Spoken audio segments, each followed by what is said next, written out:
Peace and blessings on this Friday, March 15th. And this is DVJ and this is the Cold World Podcast. On today's episode, Michelle and I are talking about various things. TikTok ban, how black people get watched more at the grocery store than white people, what's most important in a relationship, and other things. Please enjoy and enjoy the rest of your weekend. Peace. So I was watching CNN a little while ago, and they're saying Fat Joe's going to be at the White House talking with Kamala Harris about weed reform, you know what I'm saying, and like sentence reform for like people that are locked up with weed cases and shit like that. Now, I'm hoping it's going to be for state charges, you know what I'm saying, because in reality, in true reality, the marijuana stuff affects more people that are, you know what I'm saying, doing state time in state prisons. You know what I'm saying? Because although I don't have a weed charge, like for example, I'm on paper, right? Like, and I can't smoke weed, right? That's one of my rules. That's one of the probation and parole rules. You can't, no drugs or alcohol, none of that stuff, right? So even on the state side, which would be good, don't get me wrong, that would be good if they would, you know, overturn state conviction for like weed cases and shit like that. That would be good because people would get out. But on the other hand, though, they would still, what would happen with that, if they started having to let people out and all that stuff, or overturn state conviction, you know, weed cases, what DOC and, you know what I'm saying, the law and all that, the police and all that, what they would do, especially the parole office, what they would start do is they would start locking their clients up even more than they already do for dirty urines. You know what I'm saying? Because even if they got rid of it, like the, you know, not charging people for like weed and all that, and even if it became legal and all that, right, and they let people out and all that, even if all that happened, right, if you're on probation and parole, for anything, for any kind of charge, it don't even have to be a weed charge, you're still not going to be able to smoke weed. You know what I'm saying? Because it's, even though it would be legal and stuff like that, people on paper are still not going to be able to use it. Because, for example, liquor, alcohol is legal, but if you're on parole or probation, you still can't use it. You know what I'm saying? So they will still be locking people up. Like if you were smoking weed and you went to see your PO and they gave you a urine test and your shit came back positive, they would lock you up and revoke you. Because they got to still keep filling the prisons up. Because if they overturn state weed cases and start letting people out and all that kind of stuff, which I hope they do, they're just gonna lock people up that are on parole and probation for one time dirty way, you're going back, and they're gonna revoke you because they got to keep them prison beds and the county jails and shit full, because keep them, at the end of the day, it's a money game. Prison is a business. You know what I'm saying? So that would be the other side of that. You know what I'm saying? That a lot of people aren't going to really notice or know that's going on. Like if you're not in that world, if you're not on probation and parole, and it's a great thing that most people aren't. But like I can pick that stuff out. I know that. You know what I'm saying? Because that's it won't help me personally. You know what I'm saying? I'm going to still have to, not be able to smoke, all that, worry even more about getting revoked if I even, did anything like that. You know what I'm saying? So, yeah, keep that in mind. That's why part of the reason I say my podcast is called Cold World. It's a cold world out here. That's what it really means. It's, some of these rules and laws and stuff like that are out here, they'll lock you, send you back up to prison for breaking rules, not laws. You know what I'm saying? Go see your PO late. You know what I'm saying? They can lock you up for that. Move without telling them. Go buy a car without letting them know or asking. They can lock you up for that. You know what I'm saying? Yeah, it's crazy. But I just wanted to point that out. And on today's episode as well, I just wanted to say we're going to be talking more race issues, stereotypes, just a lot of other things in general. We're going to be talking about North 6th Street and what they plan on doing with 6th Street here in Milwaukee and the lead laterals. I'm really excited about the lead laterals. President Biden says that they're going to be all fixed within 10 years. So that really excited me. So we'll see how that turns out. Hopefully that all get done before I start getting old. And that's about it. And obviously there's other things, you know what I mean? We talk about a lot of stuff on the podcast when we're just like sitting there talking or whatever. But keep in mind and pay attention. Most of the stuff we talk about is relevant and it makes sense and it all is important stuff. You know what I mean? So, enjoy the rest of your weekend. This will probably be it for the weekend. I'm just going to rest up, relax, and hopefully the weather will be nice outside here in Milwaukee. I can get outside and get some air. Got to go do a little grocery shopping and stuff like that. And that's about it. I'll give Charlie, our dog, a bath, and that's about it. Peace. Everyone have a safe weekend. Until the next one.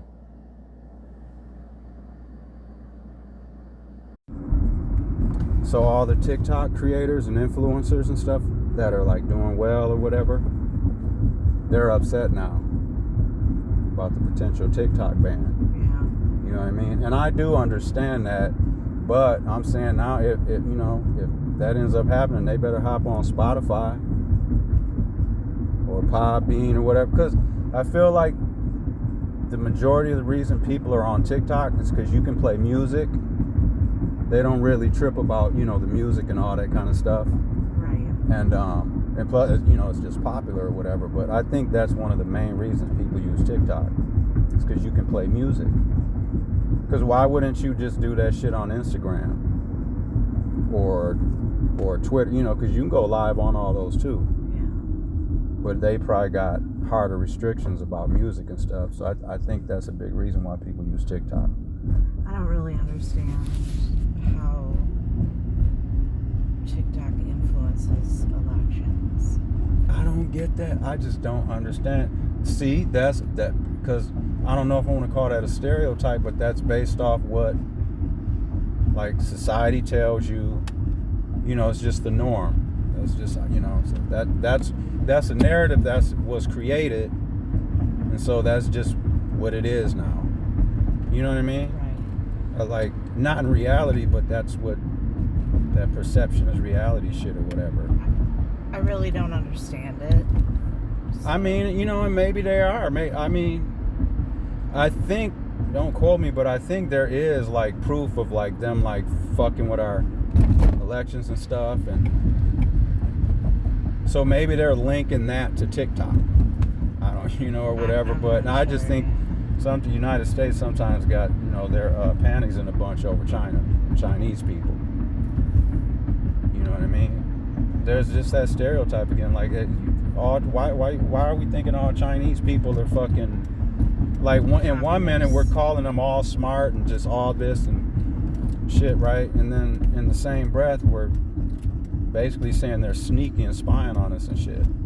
These people don't work for the government.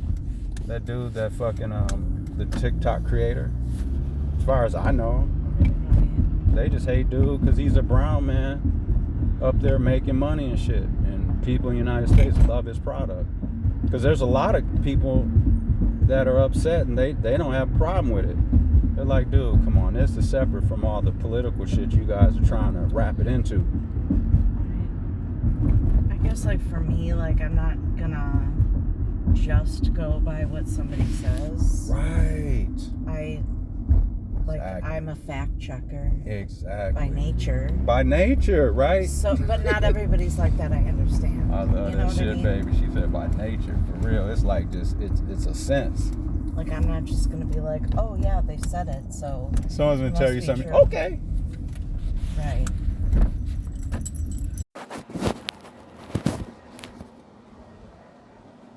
So answer me this. Tell me you think I'm wrong.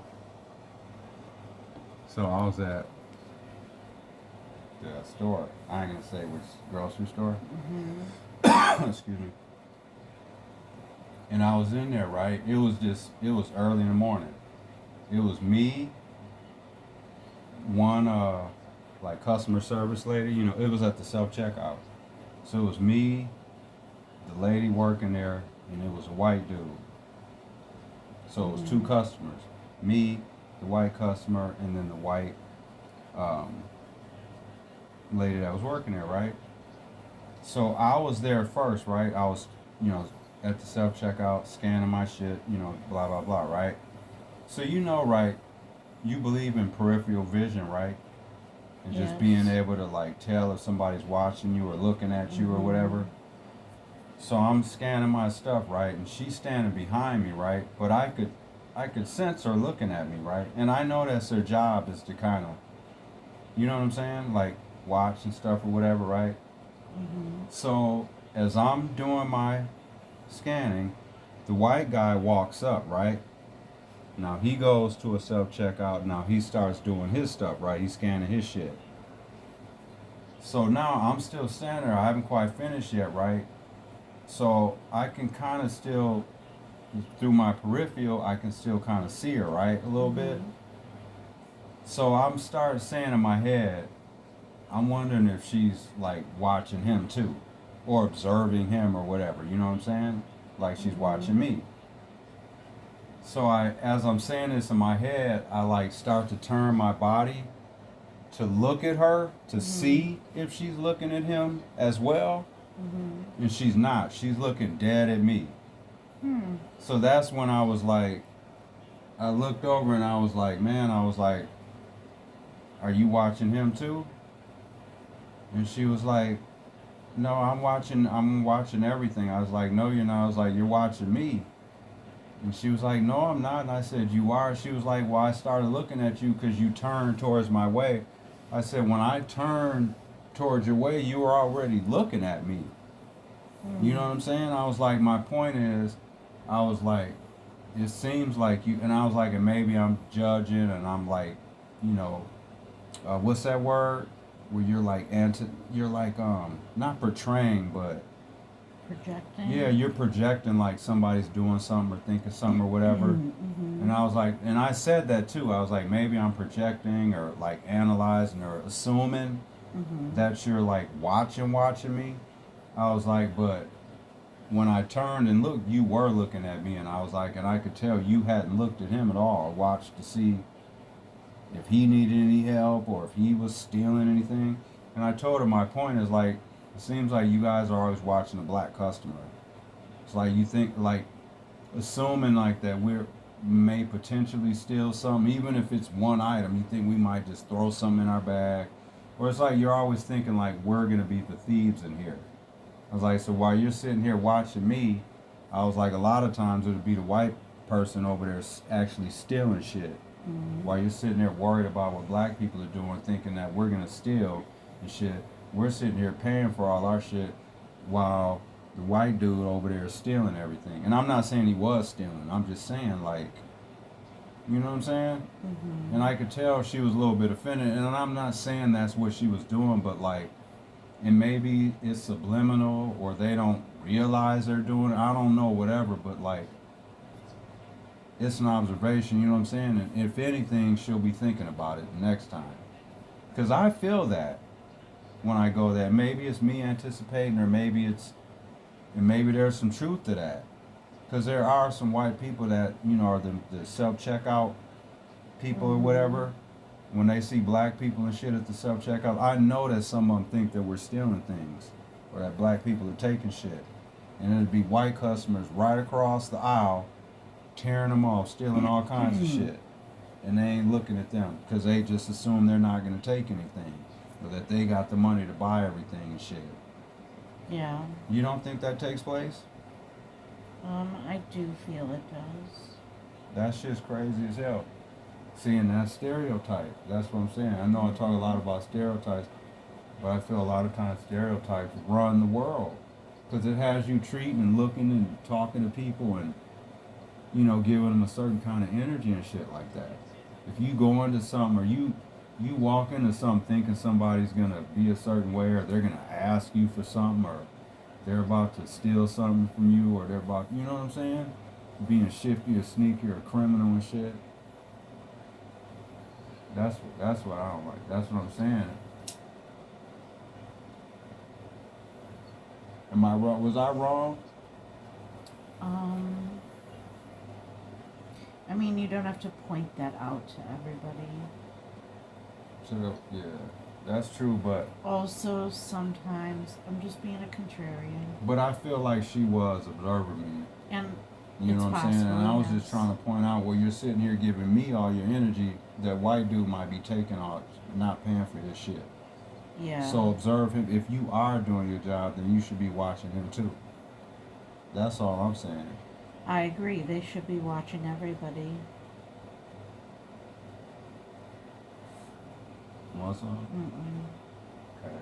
That's all I'm saying. Yeah.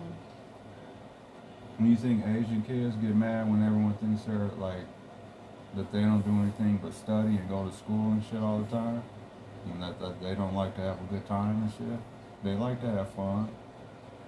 Just because they're smart don't mean that's all they do is go to school and study 25 hours a day. And that's crazy. I just get sick of that. They just, they're always watching you and shit all the time. But I feel like if you don't point that out, because if anything, she probably went home and told her husband or her friend or her cat or her dog or whatever, she has probably told somebody about the interaction she had with me. Mm-hmm. So you said I shouldn't point it out all the time, though?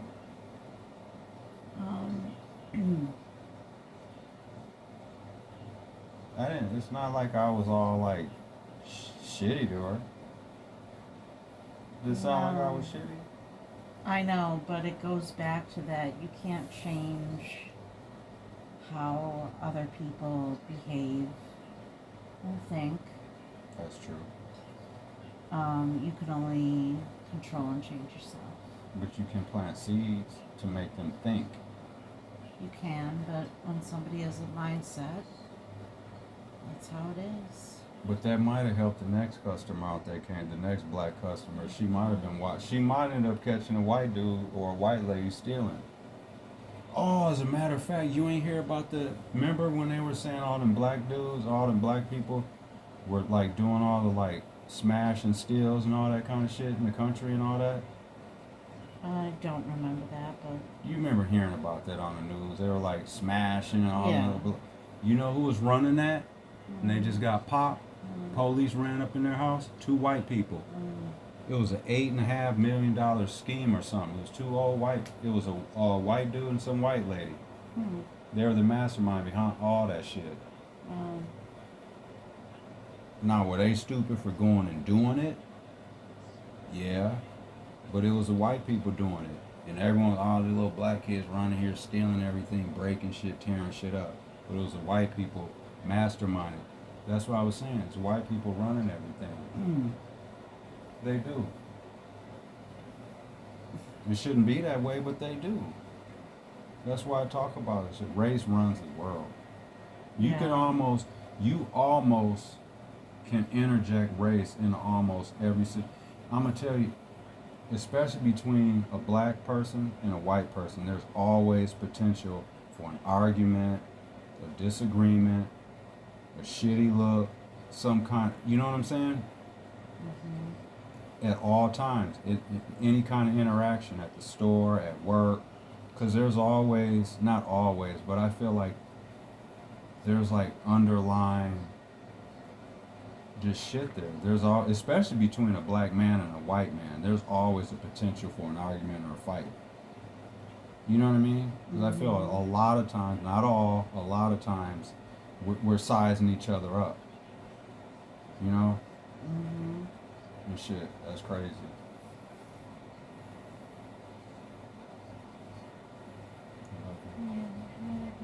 Alright, I'm about to go to bed. Alright, peace.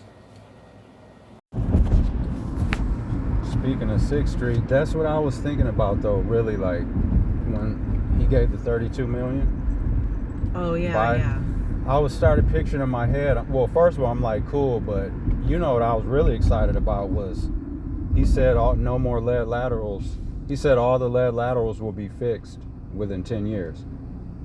Yeah. That's what I was really loving. We'll see if that happens. But when he was talking about, okay, the money for 6th Street, I'm thinking to myself, so I started going in my mind all the way down 6th Street from the north side, all the way through downtown and all the way into the near south side and all that. And I'm picturing in my mind, okay, what's all along each side of 6th Street?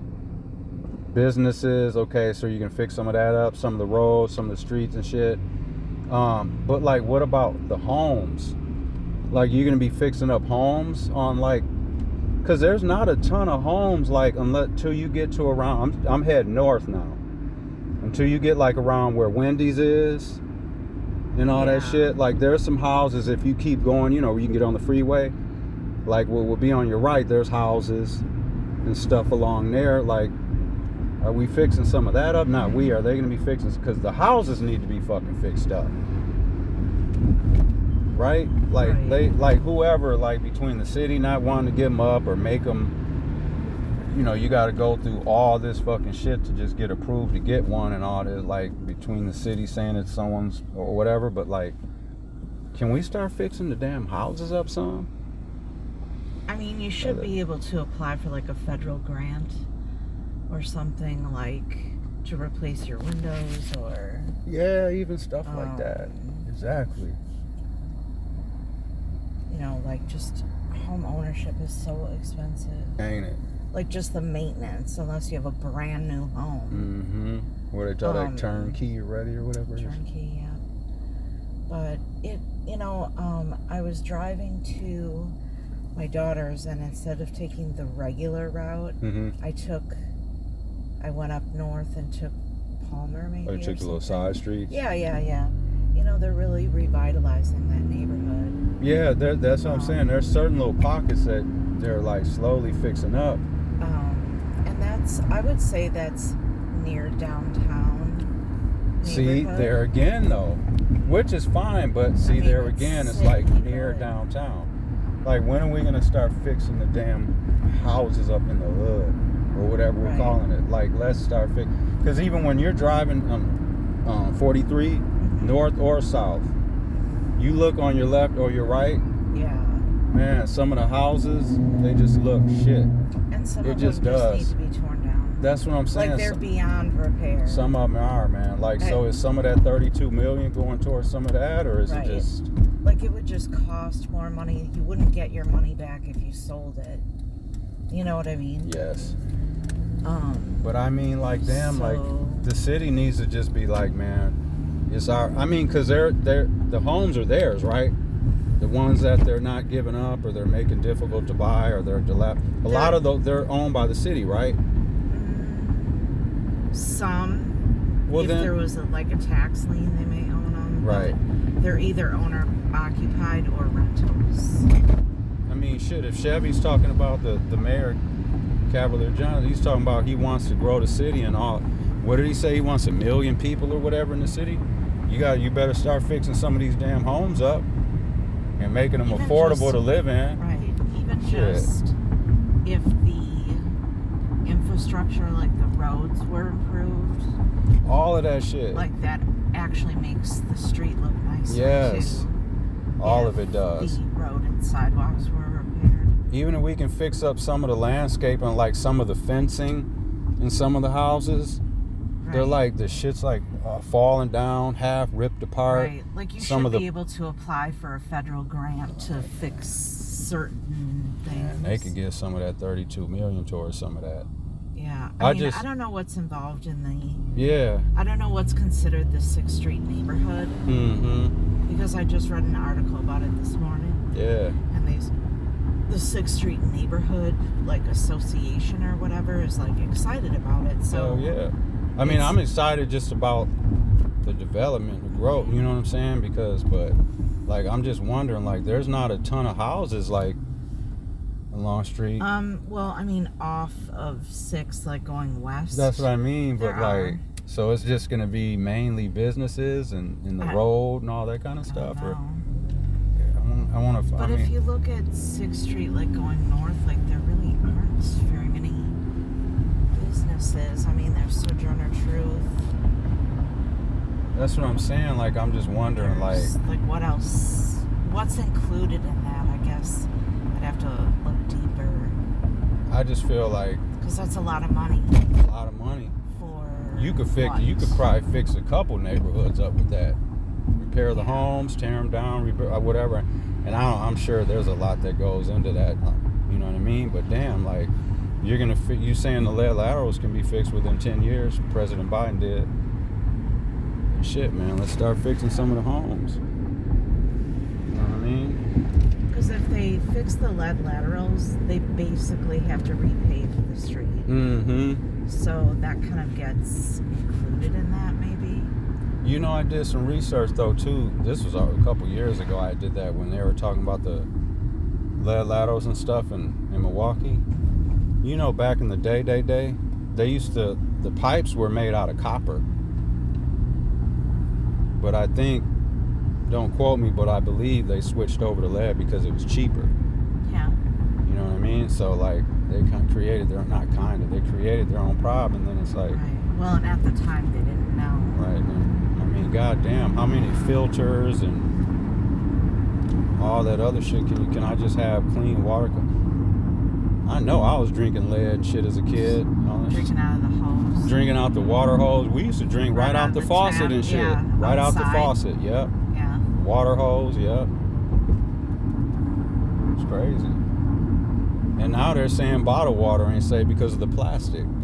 There's like stuff, yeah. You know what I mean, the plastic and shit. I'm saying, you know, to stop drinking bottled water. So it's just like, damn. So you got to either get one of them purifiers or get your bottled water and then just like pour it in a container and just put it in your fridge or some shit like that. It's like, you know, that's great that they're providing like the filter that you attach to your faucet. Mm-hmm. But what about like your shower? Right, because I brush my teeth in the shower. Well, so I don't have to do it when I got, you know, kill two birds with one stone. I'll be brushing my teeth in the shower, and that's water going in my mouth.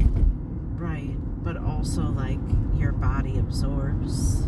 Oh yeah, that's true. The lead through showering, bathing. So it's not just. I mean, you get more lead drinking the water, but right. If you really want to fix the problem, you know, if you're offering temporary solutions. Right, those are just Band-Aids though, like just little Band-Aids. And that's great that they're providing it, saying like we can't do everything at one time. It's gonna take, I mean, think of all the lead laterals that have to be replaced. Right. That takes time. Right. So I get that, and so they're offering temporary solutions. Yeah. But like I said, like, you know, your bathing water, you know, people pour a glass of water in the bathroom or, you know, like that kind of stuff too. Yeah.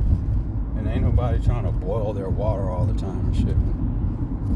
Use it. So it's Friday. Yeah. Happy Friday to everyone out there. Hope life's treating you well. Make it to the weekend. Yeah. So we're just on our way to work, making the donuts, stopping for gas and a little odds and ends so we don't have to go out on the weekend to do that stuff.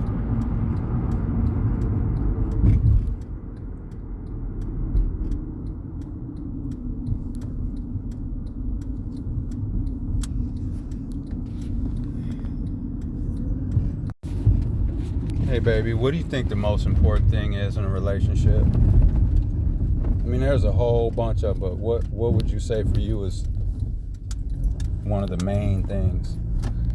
I don't want to try to tie you down to like figuring out them, but just with something super important. Well, my first response would be trust. Hell However, I would rather, to me it's more important on how somebody makes me feel about myself. Okay. So you want to be able to feel comfortable around a person, and trust, and Yes. all of that kind of ties kind together. of ties into trust. Like, I wouldn't want to be with somebody who makes me feel shitty about myself. Exactly. Been there, done that. Right. For me, I think mine is just communication. Mm-hmm. I don't know if that's communication. You mean you want me to hear you better? No. No, I know. Just in general, no, like, I'm joking because I. No, that is trouble. one thing I may think that you may, as we get older, you may end up needing a hearing aid, maybe. Right. Possibly, potentially. But no, for me, communication is, because, I definitely have had trust issues, not with like cheating and stuff like that, but just with, and I don't know if some of it's because in my family life and just throughout my life, I think I've seen a lot of failed relationships. Right. You know what I'm saying? So maybe that had me not wanting to be tied down, in a relationship, stuff like that. Because this is the long relationship I've ever been in, baby. We're about to hit our 9-year anniversary on the 25th of March. And I'm just happy than I've ever been. You're my best friend, soulmates, whatever that shit is. Almost the longest for me. Almost the longest for you now? Yeah, because I was married for 10 years. Oh, well, we'll bypass. 11. We'll bypass I think that 11. shit. Yeah, we got that. I was married from 97 to 2008. Mm-hmm. Yeah. So yeah, communication I think is key for me. Boundaries are important. Yeah. I think in the beginning of a relationship, you got to set boundaries. Both people, not all like with the spirit or with the energy of like, well, I need this and you need to do, not all like that. You know what I mean? It's the way you got to approach that stuff. I think more like what you will and will not tolerate. Yeah, just kind of stuff like that. And I don't feel like, but you may not want to use those words. I'm not tolerating it. You don't want to be coming at somebody like that on the first date. Well, no. But I don't think, I feel like when people are first meeting, like you need to get that kind of stuff out. And I don't feel that a man or a woman, because let's face it, you do want to like know what a person does, for their life, whether it's work, school, or whatever, and stuff like that, just how they feel about life or whatever. But I don't think one of the first things a person should ask the other person is, where do you work at? Like, how much do you make? And all that shit. Definitely not how much you make, but you would, like, what do you do for a living? Right, that's fine, you know what I mean? Because, like, that's almost how when you go to a job interview and they tell you, don't come in asking, like, when's my first paycheck? And, right. All that kind of stuff. How much am I going to, you know what I mean? That's like something you ask later at the end of the interview when they're like, do you have any questions for me? That's when you say that shit. Because I feel like in a relationship, if a woman or a man is coming out the gate asking that kind of stuff about work and how much you make, it's giving off signals of like, that's all they care about is money. You know what I mean? It kind of makes it like giving off superficial, material vibes. And that's all, you know what I mean? It's like, what's this person really after? Because like their initial questions ain't about me. It's about what I have or what I'm making. Right? I don't know. That's just how I see that. Yeah, I mean, it's an odd question. But it's like, oh, well, how much do you make there? Right, you Or- sit down, that's like the or- second thing they Or ask you. somebody asks you, like, oh, what do you do? You say what you do, and they're like, oh, wow, you must make a lot of money. Right. I've had And all people with say the that to excitement me. and shit. Or what if they're like, what if, the man or the woman asks the other person, like, so what do you do for a living? They're like, oh, I work at the gas station.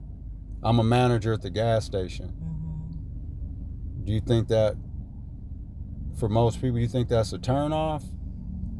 Like, that's shallow to me. That's real shallow to me to, you know what I'm saying? And like, once someone says what they do, it's just like deflating. Right. Like, oh, it's Although like, a manager damn. at a gas station probably makes They good make a money. little solid money, and if you're working every day, 8 hours a day. I mean, I'm saying you ain't making no career. I'm saying, but but it's there we go again with that perception of what, like, it's society says working at a gas station isn't the great. You know what I mean? Right. And that's why I was saying there that goes again about how society, like, we get into everything gets put into these categories of like good or bad or whatever. It's like, oh, gas station, that's a shitty job. And I'm not saying it is the best job, but like, the grocery store, like, what if the man or the woman was a manager at Pick and Save or some shit like that? Like, would you not, or at McDonald's or some shit like that? Managers at McDonald's, They make some decent little money. and they have excellent benefits. You know what I'm saying? That's why I hate that when people say they won't mess with. You're literally clearing out and lessening the dating field when a person does that. You got all these stipulations and stereotypes and wants and needs and shit. There ain't gonna be nobody for you because ain't nobody good enough, man. Right. And date who the fuck you want to date. Love who you love. If you're black and you want to be with somebody white, be with them. If you're somebody Latin and you like somebody Asian, be with them. Yep. If you're, you know what I'm saying? Yeah.